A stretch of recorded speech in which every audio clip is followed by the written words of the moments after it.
lot of Coloradans have understandable unease about abandoned oil and gas wells that dot areas now covered with houses. Broomfield was testing those so-called orphan wells across its city when it found a problem, very close to a construction site. Our Anusha Roy explains what's happening next.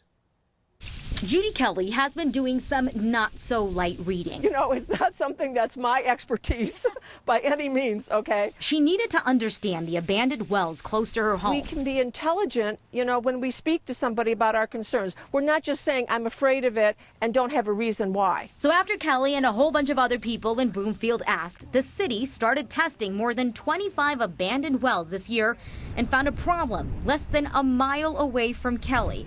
They detected methane underground. The company that owned that well has gone out of business. The state has officially accepted what is known as Davis 43-6, an orphaned well that no one else is obligated to fix, so the state steps in.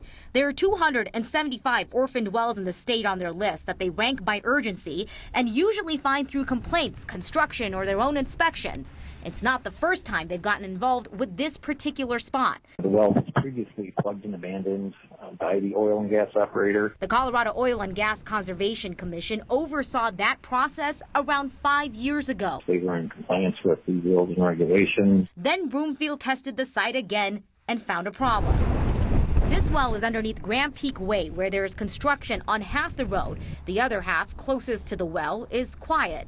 The city said building permits are temporarily delayed out of caution. Whether or not there may be some contribution from coal mine gas. Coal mining was performed in this area in the past. Now that the state is involved, it'll continue testing and by next month determine if it needs to replug the well. That's their expedited timeline because the well is so close to homes and a school. So the fire department did test homes over the weekend, didn't find any major problems, but the state also plays a role in making sure it's safe. Said because there aren't issues with the other abandoned wells nearby, that there isn't another source of gas that could then become another problem in that area. That is one of the reasons they're giving the homeowners in that area, saying it should be safe in your home right now. So, I mean, initially somebody thought that they had that well plugged and there wasn't an issue. So when the state deals with one, are they circling back at some point to check it again? Yeah, so basically what they said today was that once the work is done, that they don't test as frequently. They're trying to maintain their priority list, but they also said it was a resource issue, the ability to have the manpower to go back. Interestingly enough, the state did just increase the funding for this specific program, so they're working on that staffing and basically ramping up that department. All right. Anusha, thank you very much. Democratic Senate candidate Andrew Romanov is asking the Colorado Democratic Party, his party, to end its blackout of candidate forums in the Senate race. The party has set strict rules that end up protecting the frontrunner, former Governor John Hickenlooper, keeping him from being criticized by other Democratic candidates at these events. Hickenlooper, of course, is the hand-picked favorite of Democrats in Washington. The Colorado Democratic Party is holding a series of forums where the candidates are not allowed to criticize one another by name. They also do not allow live streaming of these events. Any kind of video recording is prohibited by the campaigns. The Democratic Party told me today that these rules are not new. They did the same thing in 2018. Colorado's Democratic Party is not alone in trying to avoid primary election friction. 5 state Republican parties have canceled their presidential primaries or caucuses. Yet President Trump is going to face a primary in Colorado. Parties here can't cancel a primary if there are at least 2 candidates. And there's now a guy who paid $500 and got a signed permission slip from the Colorado Republican Party so he can take on President Trump. His name is Rob Ardini, a former advertising executive who happens to live in President Trump's congressional district in New York City. I called him up this afternoon and let him know that he single-handedly forced a primary in Colorado. We may have very strong incumbents, but challengers make them even stronger. So I'm very pleased to hear that Colorado will be having a primary, and that I have a little something to do with that. President Trump has other Republican primary challengers, long shots that are still, with all due respect, shorter shots than Mr. Ardini. But none of them have paid their $500 and turned in their permission slip from the party, so they are not yet on Colorado's presidential primary ballot. Ballots are arriving in your mailbox now for November's election, and candidates are starting to blow up your phone. We told you about the textual tension that exists during campaign season in our state. The campaign calls and texts are an exception to our do not call rule. Here's what the law says. It says they're legal if they are made for the sole purpose of urging support for or opposition to a political candidate or ballot issue. It might help to remove your phone number from your voter registration, and you can do that online at govotecolorado.com. Govotecolorado.com. Now, that's no guarantee that that'll end the text because they already have your number. When you vote, the text should stop since the campaigns get a daily report on who has gone to vote. Park County schools didn't even attempt to do school today. Teachers walked out on strike, and rather than try and find enough substitutes to cross the picket lines, Park County RE2 just canceled classes. This is the third teacher strike in Colorado in 18 months. It's been nearly a quarter century since we'd seen the last one. The district is offering the 40 teachers in Fair Play a $2,000 raise. The union wants triple that. No one buys their vape juice and is like, polyethylene glycol. Got to get me some of those sweet medium chain triglycerides in my lungs today. Suck down some of that vitamin E acetate. Yeah, nobody likes that stuff. State regulators are finalizing a ban on all of those things in cannabis vape products. This is related to people getting sick around the country.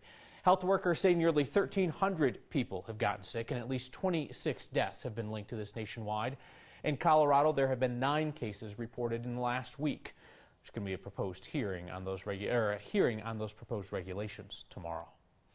There are new evacuations in Chaffee and Fremont counties today because of the Decker fire. Firefighters want people to clear out of the small towns of Wellsville and Swissvale. That's southeast of Salida. That fire's now grown to more than 12 square miles since lightning started on September 8th. They've got 30% containment. Firefighters work these fires day and night from the ground. But Colorado is the only state where the State Fire Service is flying those fires after sunset. We revisit the story on that topic from our Mark Salinger. We need to push it out. This is what the new frontier of fighting fires looks like. We're pretty straightforward. We have a communications plan just like we would on fire. We're going to be using... It's 6 p.m. in Penrose, Colorado. 1900 dispatch to the Brush Hollow fire. The operational briefing for the Canyon Hell Attack team rarely happens this late in the evening. We have the laser pointers that we've been working with, as well as the LED pucks. Tonight, they're waiting for it to get dark. Sunset brings new challenges for the helicopter. And training flights like this could save lives and homes the next time a wildfire erupts. We're the first state organization in the United States to do that. The southern Colorado sunset is pierced by floodlights and the sound of an engine coming inches from a lake. Right now he's going in to do a hover fill with the Bambi bucket. Back and forth, up and down. The helicopter picks up more than 240 gallons of water and drops it on a simulated fire. Nailed it. All at a time when it's hard to see the hand in front of your eyes. He can see all of his surroundings. He can identify hazards both on the ground and in the air. Armed with night vision goggles, the pilot can battle a fire just like if it was bright out.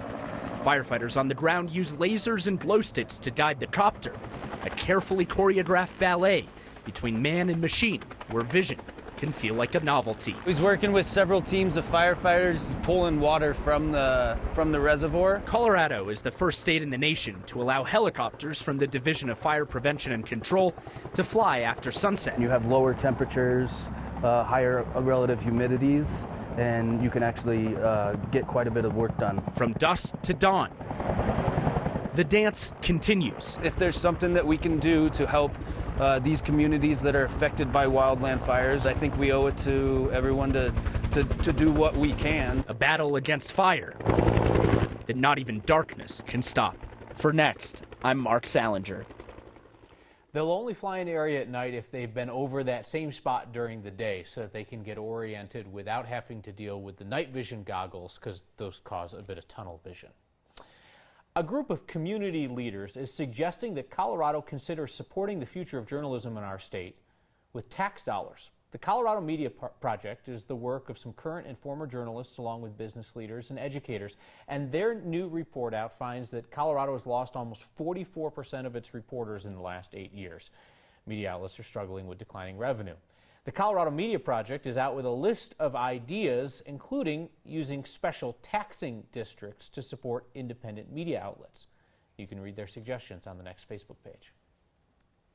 A Coloradan wants everyone to feel comfortable in the outdoors. I can't put a title or a name on it, but it feels like I'm supposed to be there. So she's trying to remove barriers. Imagine the confidence to just create your own parking space wherever you want one. And it's a sign that suggests we found Colorado's largest restroom. Next.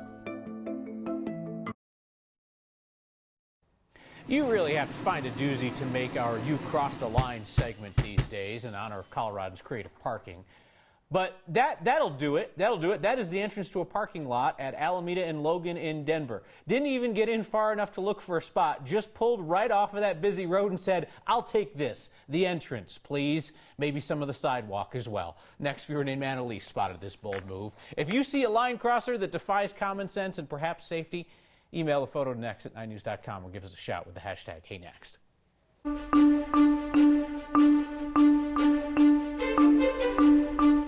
What a nice way to start the week. Sunshine and 70s instead of that 70-degree temperature change in 24 hours. Still a little bit of light snow way up high, although the snowmakers at those resorts that open over the weekend are hoping for a little more cold and snow, and that's possible later in the week. I'm tracking not one but two storms.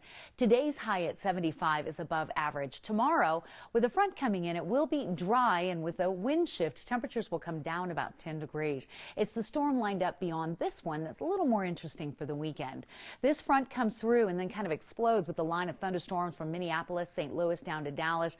High pressure will bring us a mostly sunny day. The winds may increase a bit, and we'll be tracking that, especially in and around Salida and the Decker Fire area. In Denver tonight, fair skies, a little bit of wind along the foothills. The winds will lie down and then they'll pick back up again, shifting tomorrow, ushering in a slightly cooler air mass, but comfortable temperatures nonetheless. Upper 70s to near 80 degrees for Wednesday when the Broncos take the field after a short week. They're back in town Thursday night with a kickoff temperature of 72. Mid-60s Friday, cooler weather for the weekend with a chance of a little rain and snow late Saturday into Sunday. No accumulation at this point and not nearly as cold as the storm we saw last week. Thank you. We are wearing down our state's beautiful 14ers, crowding the trails with more and more people, creating parking problems at Grays and Torreys, shooting off illegal fireworks on Mount Evans, the litter that we've showed you on so many 14ers. And a new analysis by the Colorado's 14ers Initiative adds some urgency. The report estimates that 353,000 people visited the state's 54 highest summits during the last hiking season, the 2018 season. That is up 5.7% from the year before. They've been looking at these numbers for 4 years now, and the number of visitors has increased almost 100,000 people.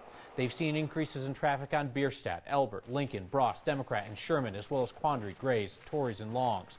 And for the first time, Quandary Peak was the busiest 14er in our state. Previously, it was Bierstadt. It's a simple idea. No one should feel like an outsider outside. When they see these places that they might not have been able to reach or they haven't seen before, it's awesome. We'll meet a group taking people places they otherwise might not have gone. And a hike in Colorado could bring you face to face with wild animals. Or just animals. That's next. Colorado's beautiful outdoors should be a place where all feel welcome. So enter a group called Blackpackers. The founders' goal is simple: get more people out into nature and cover the costs of what can be an expensive way to spend your weekend.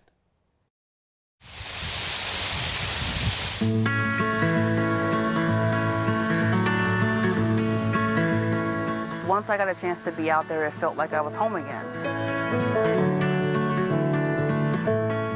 What I noticed, especially in Colorado, I go out to these parks or I go to spruce camping, and I was the only person of color I see. My name is Patricia Cameron. I am from PG County, Maryland. Blackpackers is about camping, backpacking, hiking, getting outdoors, but trying to ease the concerns about entry-level gear or expenses. I have been in Colorado since 1994. I think that if we can target some of the wealth or monetary issues people have with getting outdoors, they'll be more likely to be able to access it and really find joy in it if they're not concerned about the money related to it.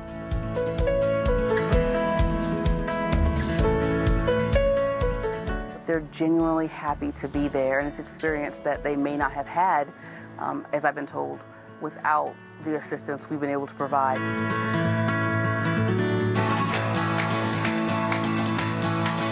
Just to see their faces when they see these places that they might not have been able to reach or they haven't seen before, it's awesome.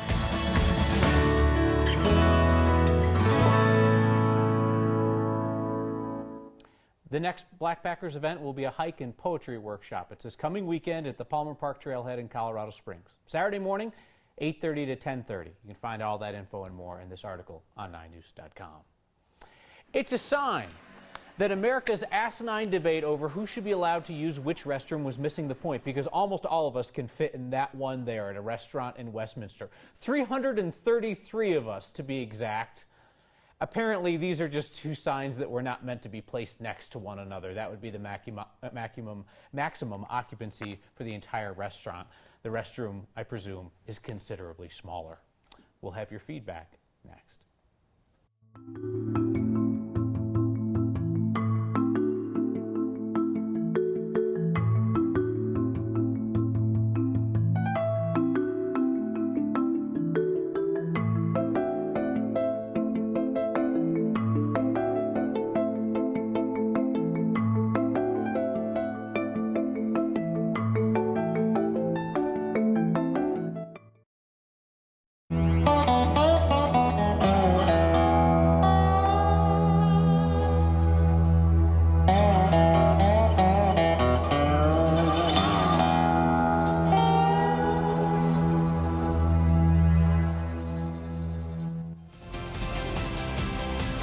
The most Colorado thing we saw today is a wild encounter with an animal, but not exactly an encounter with a wild animal.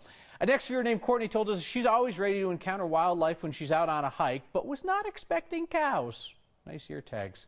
They were wandering the Beaverbrook Trail near Golden. Courtney says her dog noticed them first. She stopped and grabbed her bear mace because she thought it was a moose. And then she got a closer look. Nope, that is just a cow that does not care about her at all. She tried to wait out the cows, but they didn't want to get off the trail. They were everywhere, and they were all staring at me. And then they started collecting, too. It's like they sent some sort of message, and they all started, like, coming together and staring at me. It was bizarre. So I had to kind of go off trail and get around them a little. Turns out cows don't move very fast. Anybody who's grown up in the country knows they'll just kind of collect and move towards you and just look at you. If she'd clapped her hands, they probably would have run away. Courtney says she usually hikes that trail in the winter when it's not as busy. This was the first time she'd seen the cows, so she's not sure if they're always there during the summer or what. We finished tonight with your feedback. Mike Marr doesn't like the idea of the Republicans in Colorado holding a presidential primary. Says waste of time and money.